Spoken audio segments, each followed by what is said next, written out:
দলিল রেজিস্ট্রেশনের আগে ভালোভাবে দেখে বুঝে মিলিয়ে তারপর স্বাক্ষর করুন। প্রয়োজনে একজন অভিজ্ঞ আইনজীবীর সহায়তা নিন। যে 6টি বিষয় মিলিয়ে দেখবেন। নাম্বার 1, দাগ নম্বর যাচাই। দলিলে SA, RS বা LR জরিপের দাগ নম্বর, অঙ্ক ও কথায় এক আছে কি না মিলিয়ে দেখুন।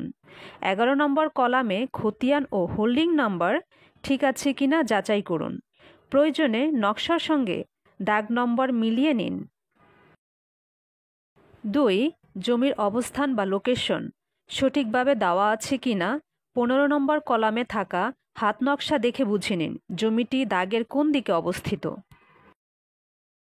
3, মৌজা, JL নম্বর ও জমির পরিমাণ।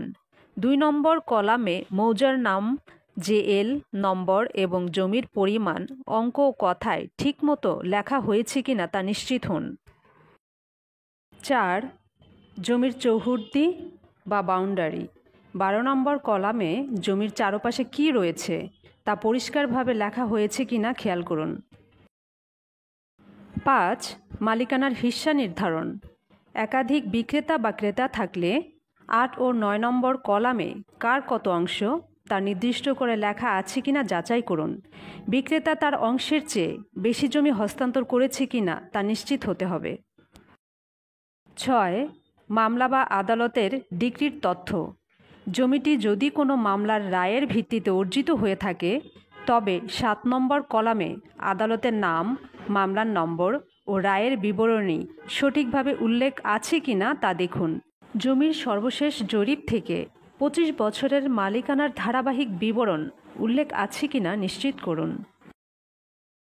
একবার দলিলে বড় ধরনের ভুল হলে তা শুধরে নেওয়ার একমাত্র পথ হলো আদালত। এতে সময়, টাকা ও মানসিক চাপ সব কিছুর ঝুঁকি থাকে। ভিডিওটি যদি আপনাদের উপকারে আসে লাইক, কমেন্ট ও শেয়ার করুন। এমনই আরও আইনি বিষয়ে জানতে চ্যানেলটি সাবস্ক্রাইব